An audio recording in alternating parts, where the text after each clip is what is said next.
அல்லேலூயா. Right. இந்த உலகத்தில் கஷ்டப்படாத ஆளே கிடையாது. எல்லாத்துக்கும் ஒவ்வொரு கோணத்தில் உபத்திரவங்களும் பாடுகளும் நிறைந்த உலகம்.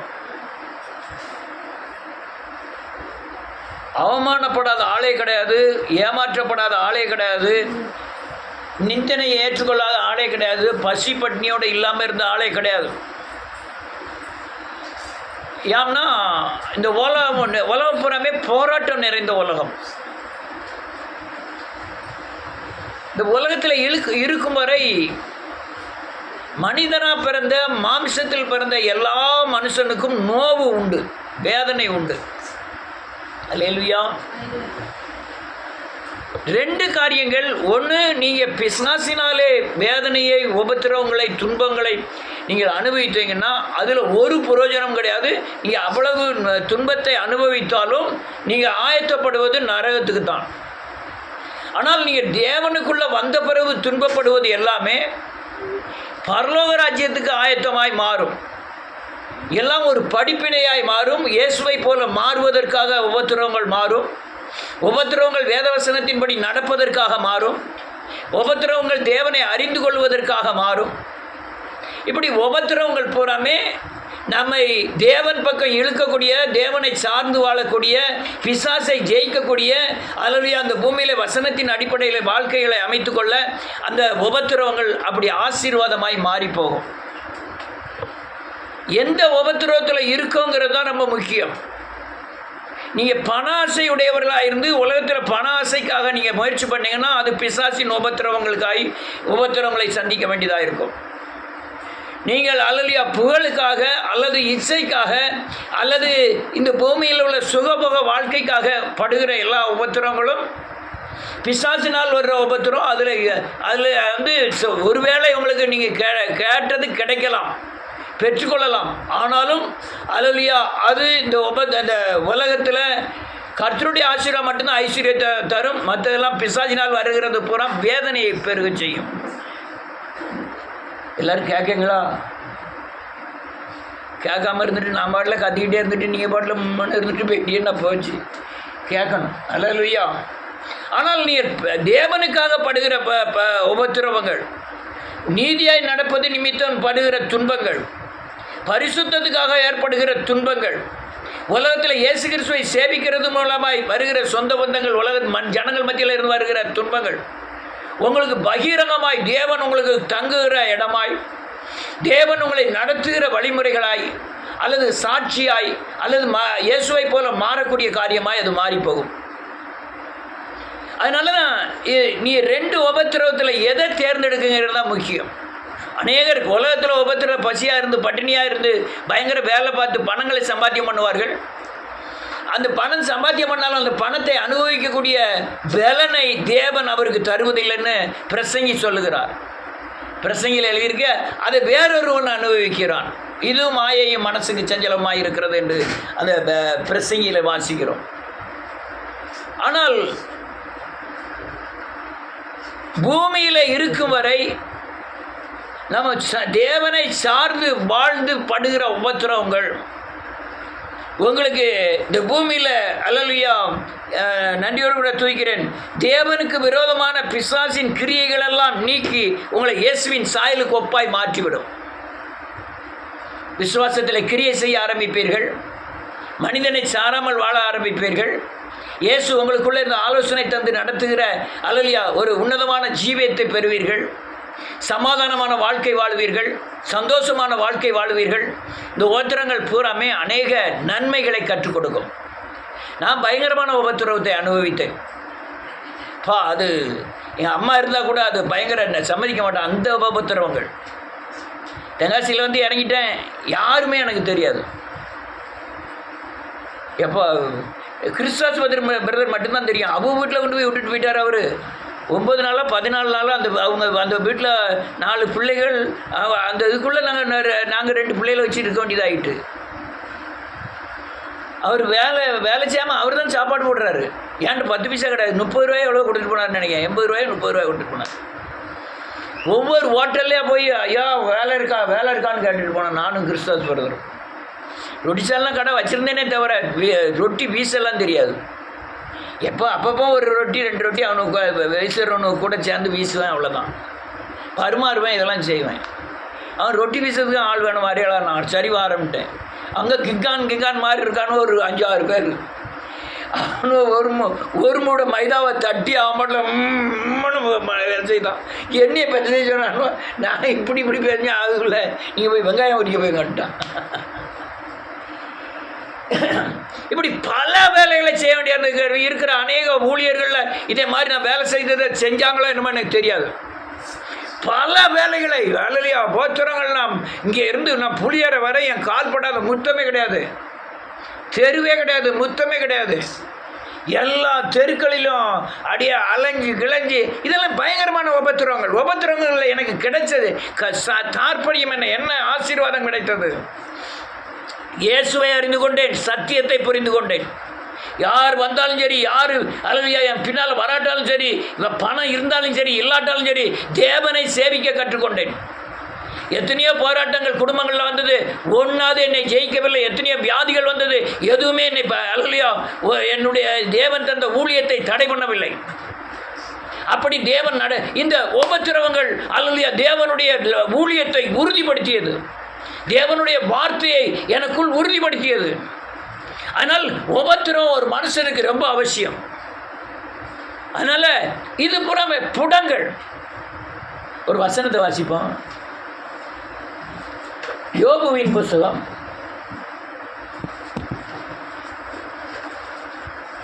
23வது அதிகாரம்.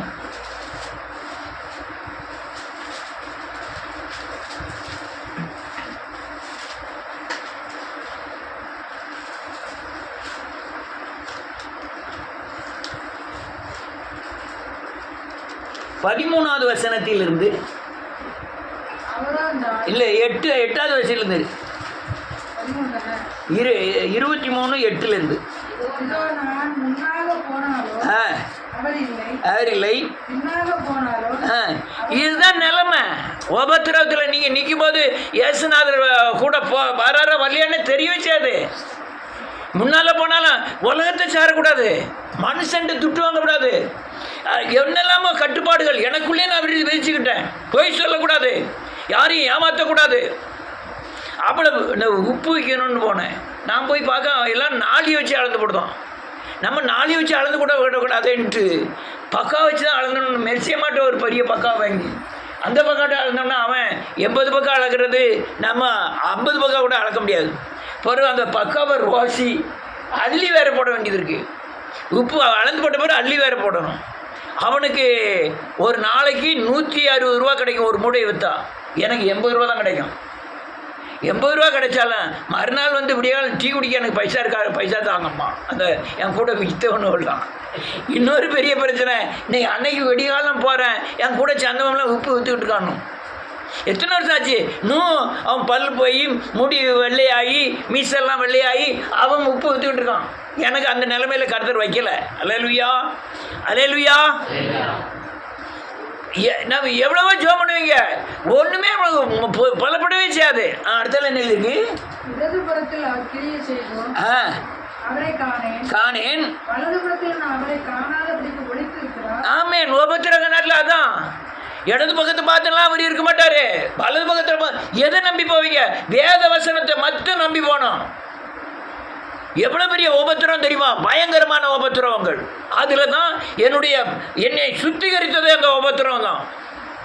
அல்லது அநேக அசட்டுகளை, என் எண்ணங்களில் உள்ள அசுத்தங்களை, அல்லது செயல்களில் உள்ள அசுத்தங்களை சுத்திகரித்ததே உபத்திரவங்கள். அது அடுத்தால அறிவார். ஆமீன். விளங்குவேன். பிடித்தது கை கொண்டேன், வாங்கவும் இல்லை. ஆமேன். அதிகமாய் காத்து கொண்டேன். ஒரே மனமாய் இருக்கிறார். யார்? போதும். அவர் சித்தத்தின் படியெல்லாம் அவர் செஞ்சுட்டு இருக்காரு. ஆகாரம் வேத வசனமாக இருந்தது. எத்தனை நாட்கள் பட்டினி. பிள்ளைகளுக்கு சோறு கொடுக்க சோறு இருக்காது. கஞ்சியில் அல்லது சோறை ஒரு பருக்கையாக புறக்கி சாப்பிட்ட நாள்லாம் உண்டு. கறியே பார்க்காம வெறும் கஞ்சியை மாத்திரம் குடிச்சிட்டு போன நாட்கள்லாம் உண்டு. இந்த உபத்திரம் ஏன்? ஆனால் இன்னொரு பெரிய காரியம் என்ன தெரியுமா? அந்த உபத்திரத்தில் போனால்தான் இன்னைக்கு இவ்வளவு ஆட்கள் குறைவாக வந்தோம், சர்ச்சை இடித்தோம், ஒரு தோப்பில் வந்து நடத்தியும் எந்த வித பாதிப்பும் எனக்கு கிடையாது. நாளைக்கு யாருனாலும் சரி என் வசனத்தை, தேவ வசனத்தை விட்டு நான் போகிறேன்னா கவலைப்படக்கூடிய நான் இல்லை. இல்லைன்னா ஒரு ஆத்துமா போயிட்டாலே பயங்கர வேதனைக்குள்ளே போயிடுவாங்க பாஸ்டர்ஸ்லாம். எவர் போனாலும் பிரச்சனை இல்லை, தேவன் ஒரு ஆள் இருக்கிறாங்க. எண்ணத்தை கொண்டு வந்து அந்த உபத்திரவங்கள் தேவனை சார்ந்து வாழ்ந்ததுனால தான் சொந்தக்காரனையோ அல்லது மச்சானையோ மாப்பிள்ளையவோ அண்ணனையோ தம்பியோ யாரையும் சார்ந்து வாழலை. அல்லேலூயா. இவ்வளவு நாள் ஓட காரணம் என்ன? அந்த உபத்திரவத்தின் பாதை தான். அல்லேலூயா. அந்த உபத்திரவத்தின் பாதைகள் தான். சீசர்கள்லாம் கீழே இருக்கிறாங்க, மலைக்கு கீழே. மலையில் ஏசுநாதர் 12 பேரையும் கூட்டிகிட்டு மேலே ஏற போகிறார். போகும்போது சொன்னார், ஆளுக்கு ஒரு கல்லை எடுத்துக்கிடுங்க அப்படின்னாரு. யூதாஸ் என்ன புள்ளதண்டி கல்லை எடுத்து பைக்குள்ளே போட்டுக்கிட்டான். யோவான் புள்ளதண்டி கல்லை எடுத்து தோளில் தூக்கிட்டு வரான். பேதுரு புள்ளதண்டி கல்லை தூக்கிட்டு மலையில் ஏறினா எப்படி இருக்கும்?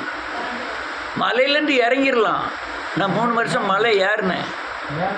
ஏறுறதுக்கு சங்கடம், இறங்குது தடப்படன்னு. நான் மேலே ஏறுறதுக்கு 3 மணி நேரம் ஆகும். அந்த கொழுந்துரா மலையில், சேர்மலையில் இருக்கிற மலையில் மேலேருந்து கீழே இறங்குறதுக்கு 1.5 மணி நேரத்தில் இறங்கிடுவேன். ஏறுறதுக்கு 3 மணி நேரம் ஆகும். அல்லேலூயா. 1.5 மணி நேரத்தில் கீழே இறங்கிடுவேன்.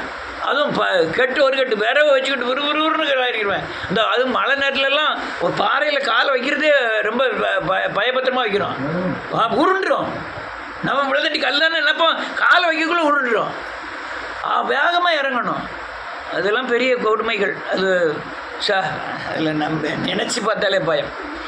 மேலே ஏறணும். மேலே ஏறின பிறகு கிழவர் அங்கேயும் இங்கேயும் பார்ப்பாரு. மேலே ஏறின பிறகு ஆண்டவர் சொல்லாரு, நீங்கள் எடுத்த கல்லுகள் எல்லாம் பணியாரமாக சொல்லிட்டார்.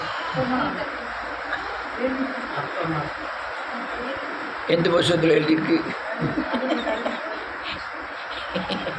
தேனிட்ட பணியாரம்னே வச்சு கொடுவோமே, இல்லைன்னா திருநெல்வேலி அல்வானே வச்சு கொடுவோமே. இவன் பேதுரு, இவன் யூதாஸ் எட்டு போனவன் பைக்குள்ள பார்க்க இப்படி போல கிடக்கு. யோவான் எடுத்துகிட்டு போனது வந்து கையில் இவ்வளோ தண்டி இருக்குது. பேதுரு மட்டும் இவ்வளோ தண்டி பாறையை தூக்கிட்டு போனது அவ்வளோ தண்டி தேனிட்ட பணியாரமாக மாறிட்டு. யூதாஸ் வாயில் போட்டுட்டு கேட்கான், எனக்கு கொஞ்சம் போல கொட்டுவேன். அல்ல இல்லையா?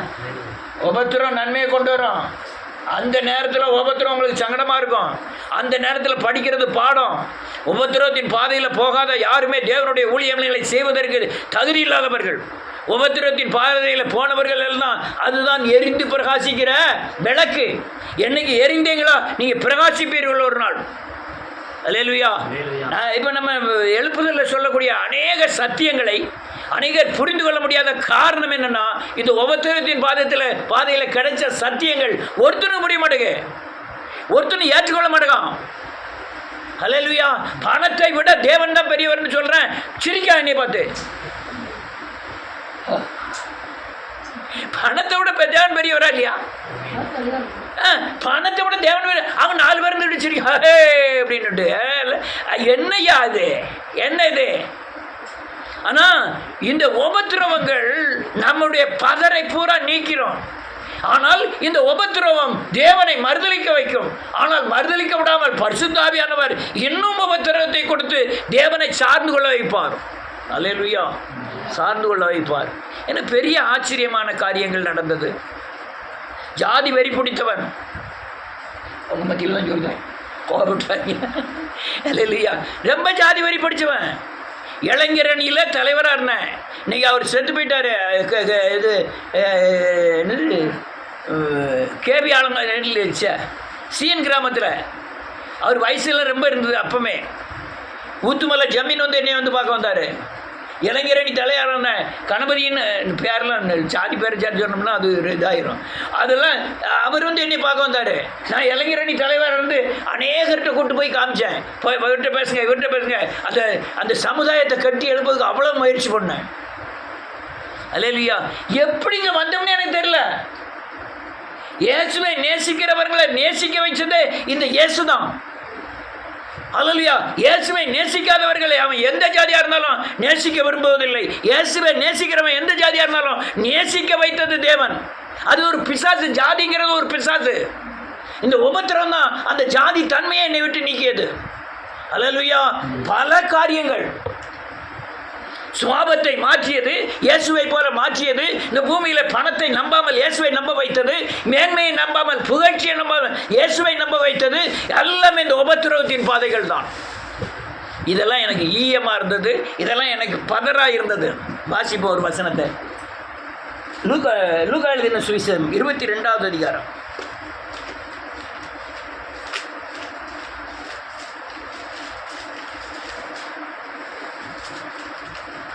31வது வசனம்.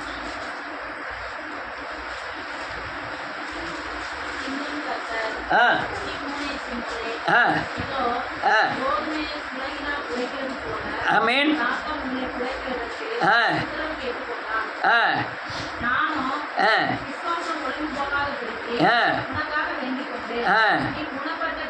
ஆமென். வியாதம் சொல்லுது. அல்லேலூயா. ஒரு பிசாசு உன்னை சோதிக்க வந்தான். தேவன்ட்ட உத்தரவு கேட்காம வர்றதே கிடையாது. தேவன்ட்ட உத்தரவு கேட்டுட்டு தான் வருது. தேவனும் அல்லேலூயா உனக்கு என்ன தேவனை சாராத கூடி இருக்கிற குறைவை நிறைவாக்கும்படியாக தான் உபத்திரவத்தை அனுப்புகிறார். அது தேவனுடைய பார்வைக்கு பதர். எனக்கு தேவனை விசுவாசிக்க முடியாம அவிவிசுவாசம் இருக்கா, அல்லையா தேவனை விசுவாசிக்க முடியாம பரிசுத்த குறைச்சல் இருக்கா, இதெல்லாம் நீக்குவதற்கு அதற்கு ஏற்ற உபத்திரவத்தை தேவன் அனுப்புகிறார். உபத்திரவத்தை நியமிக்கிறார். உபத்திரவத்திற்கு உண்டான காரியங்களுக்கு பிசாசை அனுமதிக்கிறார். சொல்றாரு, பேதுருவே, உன்னை சொலவில் போட்டு புடைக்கிற மாதிரி புடைப்பதற்காக பிசாசானவன் என்கிட்ட வந்து உத்தரவு கேட்டிருக்கான். நான் தான் சொல்லியிருக்கேன், உன்னை சொலவில் போட்டு புடைக்கிறதுக்காக சொல்லியிருக்கேன். ஈவு இறக்கம் கிடையாதா? ஆண்டவருக்கு ஈவு இறக்கம் இல்லை. இறக்கமும் உருக்கமும் நீடிய சாந்தமும் பொறுமையும் உடையவர். ஆனா இறக்கமில்லாம போயிட்டு குழியில தூக்கி போடுதான். இறக்கம் இருந்ததா ஆண்டவருக்கு? யோசேப்பை குழியில தூக்கி போடுதான். செய்யாத குற்றத்திற்கு சிறைச்சாலையில் கொண்டு அடைக்கும். இயேசுவுக்கு இறக்கமே இல்லை. ஏன்? வார்த்தை நிறைவேறும்படி வசனம் அவனை என்ன செய்தான்? புடமிட்டது. என்ன வார்த்தை? நீ அல்லேலூயா 11 கதிர்கட்டு உன்னை என்ன செய்யும்? வணங்கும். அது வார்த்தை. சூரியன் சந்திரன் உடனே என்ன செய்யும்? வணங்கும். அது வார்த்தை. அந்த வார்த்தையை நிறைவேற்றுறதுக்காக தான் வசனம் புடமிடுகிறது. புடம்னா சாதாரண புடம் இல்லை. தொழுமரத்திலே கட்டியிருந்தார்களாம். சங்கிலினாலே கட்டியிருந்தார்கள். அவன் நினச்சிருப்பான், நான் ஒரு தப்பும் செய்யலையா ஆண்டவரே, நாங்கள் வர்றதுக்கு எந்த வித தப்பா சொல்லலாம். அந்த யார்கிட்ட? சுயம்பா பானபாத்திரக்காரன் சொல்லலாம், பானபாத்திரக்காரனே நாங்கள் வர்றதுக்கு எந்த தப்பும் செய்யலையா. அந்த போத்திபார் மனைவி ஒரு பெரிய குற்றத்தை என் மேலே சொன்னதுனாலலாம் நாங்கள் வந்து சிக்கிக்கிட்டேன். நீ செஞ்ச குற்றத்துக்கு தப்பு அனுபவிச்சிடலாம், தண்டனை அனுபவிச்சிடலாம். செய்யாத குற்றத்துக்கு ஒரு தண்டனை அனுபவிக்கணும்னா எவ்வளோ வேதனையாக இருக்கும். அல்லேலூயா. தேவனை மறுதலிக்கிற வேதம் சொல்லுது, சிறைச்சாலையில் கர்த்தர் யோசேப்போட இருந்தார். அவனோட இருந்ததுனால தான் அந்த உபத்திரம் அவனுக்கு உபத்திரமாக தெரியல. நீங்கள் உபத்திரத்தின் பாதையில் போகும்போது உங்களோட தேவன் இருப்பதை, தேவன் பேசுவதை, நடத்துவதை நீங்கள் சரியானபடி உணர முடியும். அந்த நேரத்தில் நீங்கள் வேதவசனத்தை அதிகமாக வாசிப்பீங்க. அந்த நேரத்தில் ஜெபமே அதிகமாக பண்ணுவீங்க. அந்த நேரத்தில் உண்மைத்தன்மையோடு இருப்பீங்க. அந்த நேரத்தில் பரிசுத்தத்தோடு இருப்பீர்கள். ஆனால் உபத்திரம் கழிச்சு கொஞ்சம் சாப்பாடு கூட ஆகிட்டுனா தேவன் யார் இந்த தேவன் கேட்கக்கூடிய அளவுக்கு திமிருகள் உடையில உடம்புல வந்துடும் திமிரு. யார் இந்த தேவன், யார் சாப்பாடு போட்டால் நாளா வியாபாரம் பார்த்து துட்டை சேர்த்த நாளா என் கையின் பலத்தினால கட்டப்பட்ட பாபிலோன் அப்படிங்கிற எண்ணம் வந்துடும். என்ன ஒருத்தரும் தெரியுமா நேபுகாத்நேச்சருக்கு?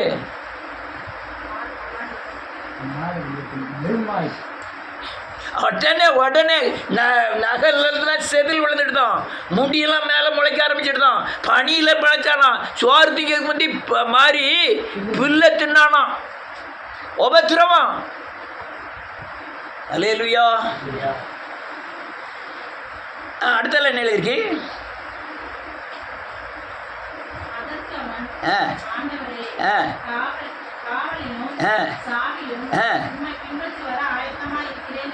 ஆமென். போதும்.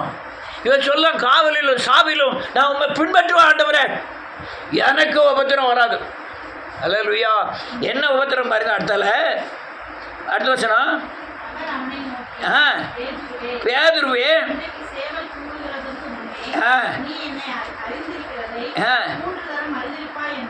ஆமென். அபிவிசுவாசம் கொடுமையான பாவம். அபிவிசுவாசத்தினாலே தேவன் அவர் சொந்த ஊரில் ஒன்றும் செய்யக்கூடாமல் போயிட்டு, இது அபிவிசுவாசம். என்ன அபிவிசுவாசம்? இயேசுவே இயேசு இல்லைங்கிற மறுதளிக்கிறோம். இதுதான் சொல்லவில் போட்டு என்ன செய்யறது? படைக்கிறது. நீங்கள் ஜெபம் பண்ணாமல் இருந்துடலாம், ஒரு கொலை கூட பண்ணிடலாம், அப்போலாம் மன்னிச்சுட்டா ஆனால் நீ அபிவிசுவாசமாக இருந்தனா தேவன் உனக்கு ஒன்றுமே செய்ய முடியாது. அல்லேலூயா. ஆனால் இந்த அபிவிசுவாசம் தான் சொல்ல போட்டு படைக்கிறது. ஏன்னா தேவனுடைய கிரியைகளை நீ என்ன செய்ய முடியாது, பார்க்கவே முடியாது. அல்லேலூயா. ஒரு தடவை இல்லை, 3 தடவை. எத்தனை தடவை சேவல் கோமா?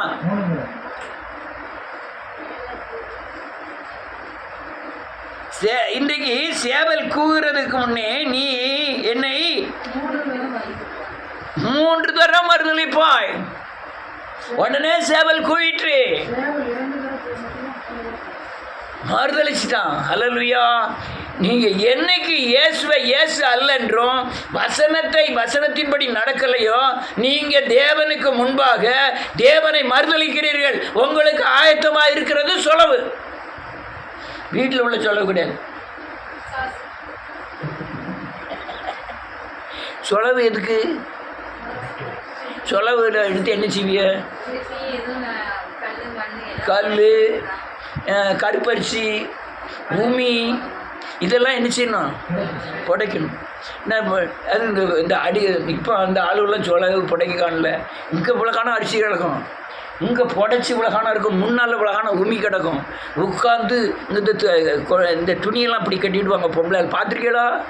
அப்படி கட்டிக்கிடுவாங்க. கட்டி காலை நீட்டி வச்சுக்கிட்டு இங்கே கோரிக்கிடுவாங்க. கோரி டப்பு டப்பு டப்புன்னு போட்டுப்பாங்க. இந்த சொலவில் வேறு டப்பு டப்புன்னு அடிச்சுக்கிடுவாங்க. இங்கே வேறு அடிச்சுக்கிட்டு உடனே அந்த உமியை பூரா தூர தள்ளிக்கிட்டு குருணை எங்கே தள்ளுவாங்க, அரிசி அங்கே தள்ளுவாங்க. ஏப்பா, ஆனால் அரிசியை புடைச்சி போட்ட இடத்துல அரிசியை பார்த்தா க்ளீனாக இருக்கும். பூமி கிமியெல்லாம் நீக்கின பிறகு அப்படி போட்டு நம்மளையும் என்ன செய்யணும்? இல்லையா? இது உபத்திரம் ரொம்ப நல்லது. புடமிடப்படுதல் ரொம்ப அவசியம். அல்லையா? ரொம்ப ரொம்ப அவசியம். ஒரு வசனம் உண்டு, வாசிப்போம். ஏசாயா 1 அதிகாரம் 25வது வசனம்.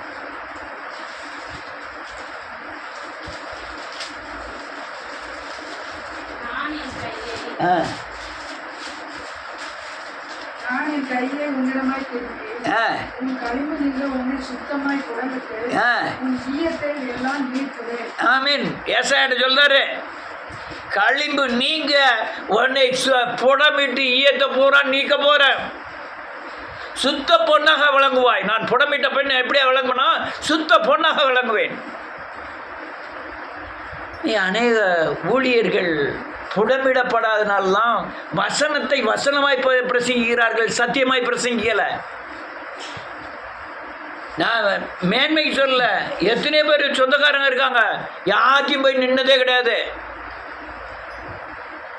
அதே மாதிரி என்னை ஏமாத்தினாங்க, லட்சக்கணக்கில் ஏமாத்தினாங்க. 1 லட்சம் 2 லட்சம்ல நீ நல்ல ஒரு வீட்டில் இருக்கலாம், நல்ல சௌரியமாக இருக்கலாம், அவ்வளோதானே என்னை லட்சக்கணக்கில் ஏமாத்தினாங்க.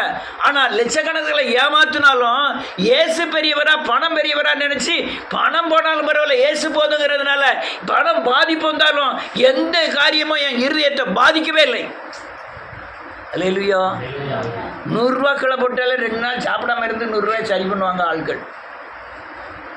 ஆனால் எவ்வளவோ போச்சு, எதை பற்றி நினைக்கிறதில்ல. இன்னொரு காரியம், நாளைக்கு அவங்களுக்கு உதவி செய்யறதுக்கு நாங்கள் ரெடியாக இருக்கிறோம். அல்லேலூயா. ஒரு வசனத்தை வாசிப்போம். யோபுவின் புஸ்தகம்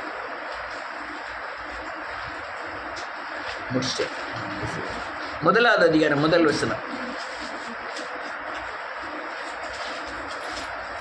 ஊர் தேசத்திலே யோபு என்னும் பேர் கொண்ட ஒரு மனுஷன் இருந்தான். அந்த மனுஷன் உத்தமனும் சன்மார்க்கனும் தேவனுக்கு பயந்து பொல்லாப்புக்கு உலகமாய் இருந்தான். அவனுக்கு 7 குமாரரும் 3 குமாரர்களும் இருந்தார்கள். அவனுக்கு 7000 ஆடுகளும் 1000 ஒட்டகங்களும் ஆமென் 500 ஏர்மாடுகளும் 500 கழுதைகளும் மிருகஜீவனும் இருந்தன திரளான பணிவிடைக்காரர்கள் இருந்தார்கள். அதனால் அந்த மனுஷன் உலகத்தில் சுற்றின எல்லாரிலும் பெரியவனாய் இருந்தான். அவன் குமாரர் அவனவன் தன் தன் நாட்டு தன் தன் வீட்டில் விருந்து செய்து ஆமென் தங்கள் 3 சகோதரிகளையும் ஆமென் தங்களோட போஜனம் என்று அழைப்பார்கள். விருந்து செய்கிற அவரவருடைய நாள் வரை முடிகிற போது யோபு ஒருவேளை என் குமாரர் பாவம் செய்து தேவனை தங்கள் இருக்க தூஷித்திருப்பார்கள் என்று சொல்லி அவரை அழைத்து அனுப்பி அசுத்தப்படுத்தி அதிகாரமே எடுத்து ஆமென் அவர்கள் எல்லாருடைய லட்சத்தில் ஆமென் சர்வாங்க தகன செலுத்தி இந்த பிரகாரம் யோபு அந்நாட்களில் செய்வார். என்ன எழுதியிருக்கு பாருங்க. உத்தமன் சன்மார்க்கன் தேவனுக்கு பயப்படுகிற மனுஷன். அல்லேலூயா. கிழக்குத்திரி புத்திரர்களே பெரியவன், 10 குமாரர்கள் 3 குமாரத்தி 7 குமாரர்கள் 7 குமாரர்களும் வீட்டில் இருக்கும் பொழுது அவங்க பாவம் செய்திருப்பார்கள் என்று சொல்லி அவங்கள கூப்பிட்டு அவங்கள உட்கார வச்சு அவங்களுக்காக தகன பலி செலுத்துகிறோம். இப்படி யாருமே செஞ்சதில்லை. நம்ம மனம் திருப்பியிருக்கோம், நம்ம பிள்ளைகள் மனம் திருப்பிருக்கோம் இல்லையான்னு நினச்சதே கிடையாது. ஆனால் அவன் 7 பிள்ளைகளையும் கூப்பிட்டு 7 பேரும் பெரிய பிள்ளைகள், அவ்வளோ பேரையும் கூப்பிட்டு அதுக்காக போஜன பலி செய்து அதுக்காக கர்த்தருக்கு தகன பலி செய்து அறிக்கை செய்து ஜெபம் பண்ணி எல்லாம் பரிசுத்தமாக இருக்கிறோம். அல்லேலூயா.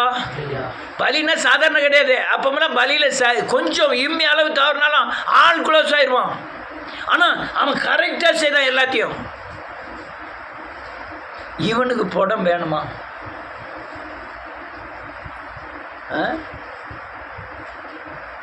ஆண்டவரே சொல்ல பாருங்க 8வது வசனம்.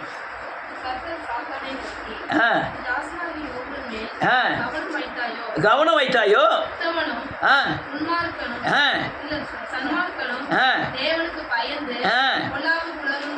ஆமென். யார் சர்டிஃபிகேட் கொடுக்கா? கர்த்தரே சர்டிஃபிகேட் கொடுக்காரு. இவன் மேல பிசாசானவன் என்ன செய்தான்? கண்ணி வைக்கிறான். கண்ணினா எடுத்தான் கண் போடுதான்.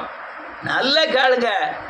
பிசாசு ஒருத்தன் வாராம்னா அல்லையா தேவன் அனுமதிக்கிறார்னா அவங்கள ஆசீர்வதிக்க போறாருன்னு அர்த்தம். உண்மை சொல்றது ரொம்ப ரொம்ப வேதனைப்பட்டிருக்கேன். ரொம்ப நான் இப்போ நினச்சாலும் அது பயங்கரமாக இருக்கும். விடியால 3 மணிக்கு ஆலங்குளத்தில் சைக்கிள் எடுத்து தென்காசிக்கு வரணும். எதுக்கு? 2 மூட்டை கோலப்பொடி விற்கிறதுக்கு. தென்காசியில் வந்து 2 கோயில கோலப்பொடி விற்றுட்டு அதுக்கப்புறம் இங்கேருந்து சைக்கிளில் போகணும். எங்கே? ஆலங்குளம். ஊடையில் ஒரு டீ குடிச்சிடக்கூடாது. 2000 ரூபா 2 ரூபா போயிடும்.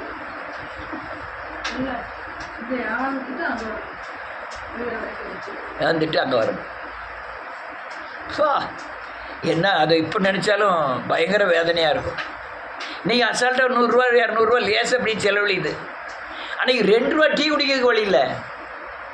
இதெல்லாம் ஒரு பெரிய கூத்து. என்னென்னா திருநெல்வேலி தென்காசியில் இருக்கும்போது இந்த ரெச்சினேசன பாஸ்டர் வந்துட்டார். ஆண்டவரே என்கிட்ட பேசினா இருக்காரு, உங்கள் வீட்டுக்கு வர சொன்னா இருக்காரு.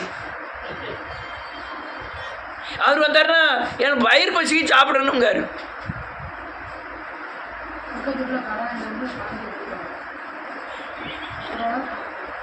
10 ரூபாயாவது தாங்கங்க.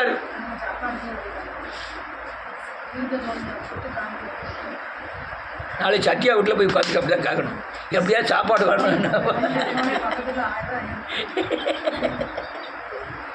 என்ன என்னத்தை சொல்ல. அல்லேலூயா. நான் படுத்த பாடே பயங்கர பாடு.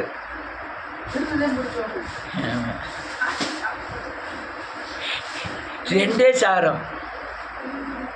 இப்போ 10 சாரத்துக்கு மேலே இருக்கு. இப்போ 4 சாரத்துக்கு தூர பொண்ணு 2 சாரம் எடுக்கணுன்ட்டு இருக்கேன். எல்லாம் கொஞ்சம் ஓல்ட் ஆகிட்டு. அன்றைக்கி 2 சாரம். அந்த 2 சாரம் இதை துவைச்சி போடணும், இதை உடுத்தணும், இதை துவைச்சி போடணும், அதை உடுத்தணும். இன்றைக்கி ஏகப்பட்ட பேருக்கு ட்ரெஸ் எடுத்து கொடுங்க கர்த்தருடைய அனுக்கிரகத்தினால. இன்னும் 2 ஒரு பனியனும் ஒரு சட்டை சாரமும் அங்கே இருக்குதுன்னு நினைக்கிறேன். லுங்கி யாருக்காவது கொடுக்கணும்னு. வேதம் சொல்லுது, வாசிப்போம். அது நினச்சாலே கொஞ்சம் நேரம் ஆஃப் ஆகுது. 9வது வசனம்.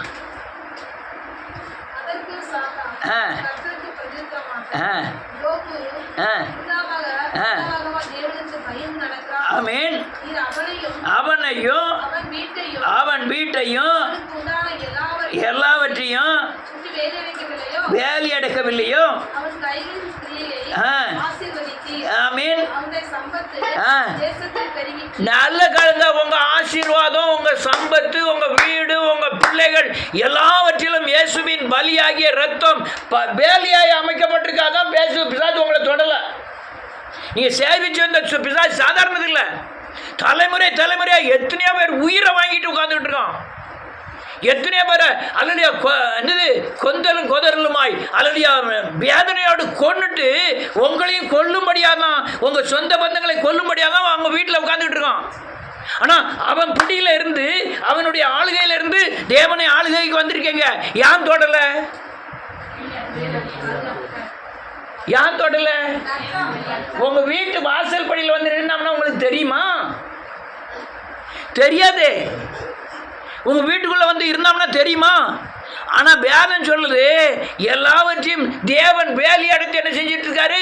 பாதுகாத்துக்கிட்டு இருக்காரு. சாதாரண பிசாசு கிடையாது. ஆதாம் தொட்டு பல தலைமுறைகள், பல குடும்பங்களை நாசமாக்கிட்டு உட்காந்துருக்கான் பிசாசு. எங்கள் தெருலாம் எத்தனை பேர் குடும்பங்கள் காணாமல் போயிட்டு ஊர்ல இல்லை.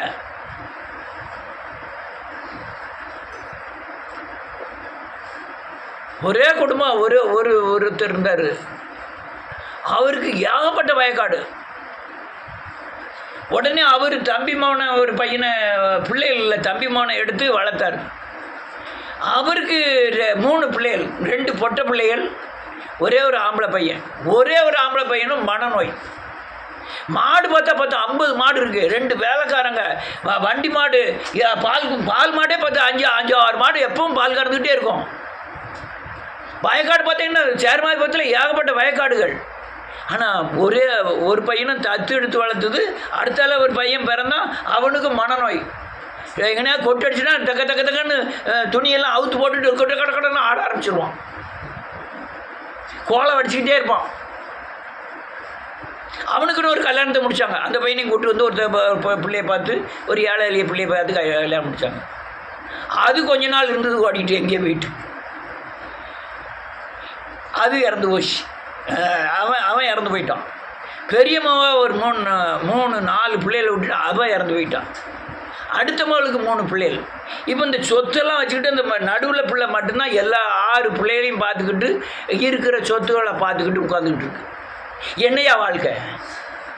என்ன வாழ்க்கை? சோறலாமல் இருந்தேன், சந்தோஷமாக இருந்தேன், வேலை பார்த்து தான் சாப்பிட்டேன், சமாதானமாக இருந்தேன். ஏன்னா தேவன் எனக்கு வேலையை அமைத்திருந்தார். அல்லேலூயா. தேவன். அடுத்தால என்ன எழுதிருக்கு?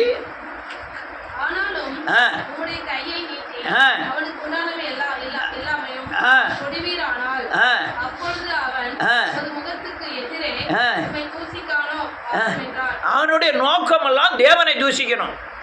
கொஞ்சம் வேலையை மாத்திரம் எடுத்துடும், நான் உள்ள போறேன், அவன் எப்படி தூசிக்கான்னு பார்ப்போம். அல்லேலூயா. அவன் வேலையை எடுத்துட்டார். அதை எடுத்து என்ன சொல்லாரு பாருங்க.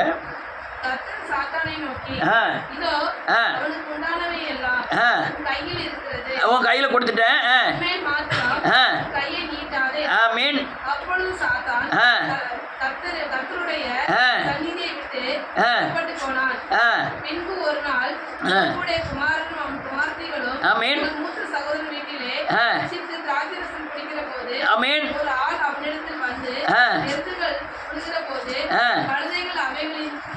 மந்தைகளை மேய்ந்து கொண்டிருக்கையில் ஆ. சபையர் ஆ. அவைகள் மேல் விழுந்து ஆ. அவைகளை ஆ. சாய்த்து கொண்டு போனார்கள். ஆமீன். வேலையாட்களையோ ஆ.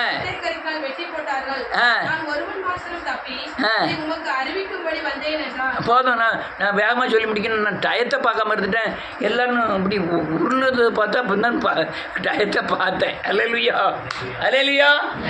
அப்போ பிள்ளைகள் செத்து போச்சு, ஆடு மாடு செத்து போச்சு, எல்லாத்தையும் வேலையை அடைச்சிட்டான். பிசாசு வேலையை திறந்து விட்டார் ஆண்டவர். எல்லாம் லாஸு. பொண்டாட்டி சொல்லுதா, தேவனை தூஷித்து ஜீவனை நீ என்ன பைத்தியக்காரி மாதிரி பேச, நன்மையை பெற்ற நாம் நன்மையை பெற்ற நாம் பெற வேண்டாமா? உடனே அடுத்த 2வது அதிகாரம் வாசி பண்ண முடிச்சிட்டேன். 2வது அதிகாரம் அவன் மனைவி அவனை பார்த்து இல்லை 2வது அதிகாரம் 2வது வசனம். கர்த்தர் சாத்தானை பார்த்து நீ எங்கே இருந்து வருகிறாய் என்றார். ஆமேன். சாத்தான் கர்த்தருக்கு பிரதியுத்தரமாக பூமி எங்கும் உலவி ஆமேன் நான் சுற்றித் திரும்பி வருகிறேன் என்றான். அப்பொழுது கர்த்தர் சாத்தானை நோக்கி நீ என் தாசனாய் யோபின் மேல் கவனம் வைத்தாயோ? உத்தமனும் சன்மார்க்கனும் தேவனுக்கு பயந்து பொல்லாப்புக்கு விலகுமான ஆமேன் மனுஷனாகிய அவனைப் போல பூமியில் ஒருவனும் இல்லை. ஆமேன். முகாந்திரம் இல்லாமல் அவனை நிர்மூலமாக்கும்படி நீ என்னை ஏவின போதிலும் அவன் இன்னும் தன் உத்தமத்தில் உறுதியாய் இருக்கிறான். ஆமேன். சாத்தான் கர்த்தருக்கு பிரயோஜனமாக தோலுக்கு பதிலாக தோலையும் தன் ஜீவனுக்கு பதிலாக தனக்கு உண்டான எல்லாவற்றையும் மனுஷன் கொடுத்து விடுவான். ஆமேன். ஆனாலும் நீர் உம்முடைய கையை நீட்டி அவன் எலும்பை அவன் மாம்சத்தில் தொடுகிறானால் ஆமேன். அப்பொழுது அவன் உன்னோட முகத்துக்கு எதிரே உன்னை தூசிக்காம. அடுத்த படம் விடிய காலம் எந்திரிச்சு பார்க்கும். உள்ளங்கால் முதல் உச்சந்தலை வரை ரோட்டை எடுத்து சொரிதான். சொரிஞ்சு பார்த்துருக்கியா? சுகமாக இருக்கும். சொரிஞ்சு பார்த்தா ரொம்ப சுகமாக இருக்கும். சொரிஞ்சு கொஞ்சம் நேரம் விட்டுட்டோமா, இவன் அப்படி தான் செஞ்சுக்கிட்டு இருக்கான். படம் கடைசியில் என்ன செஞ்சார் தெரியுமா? கர்த்தரு நான் வாயை பற்றிக்கிட்டு தான், நீர் பேசணுமோ பேச மாட்டேன்ட்டான். எல்லாத்தையும் டபுளாக ஆசீர்வதிச்சிட்டாரு. எவ்வளவு இழந்தானோ அவ்வளவு பூர்ணமாக ஆசீர்வதித்தார். இதுதான் ஒரு மனுஷனை புடமிடுக்குண்டான ஆசீர்வாதங்கள். தேசத்தில் எல்லாரும் இப்போ பிள்ளைகளை பார்க்கிறோம். இல்லை, யோபுடைய பிள்ளைகள் சௌந்தரியம் உள்ளதாக இருந்ததான் வேதம் சொல்லுது. எல்லாம் டபுள் ஆசீர்வாதத்தை கொடுத்தாரு. அதனால் உபத்திரம் புடங்கள் நம்மை தேவனை பூர்ணமாய் சார்ந்து கொள்ள வைக்கும். கர்த்தர் உங்களை ஆசீர்வதி.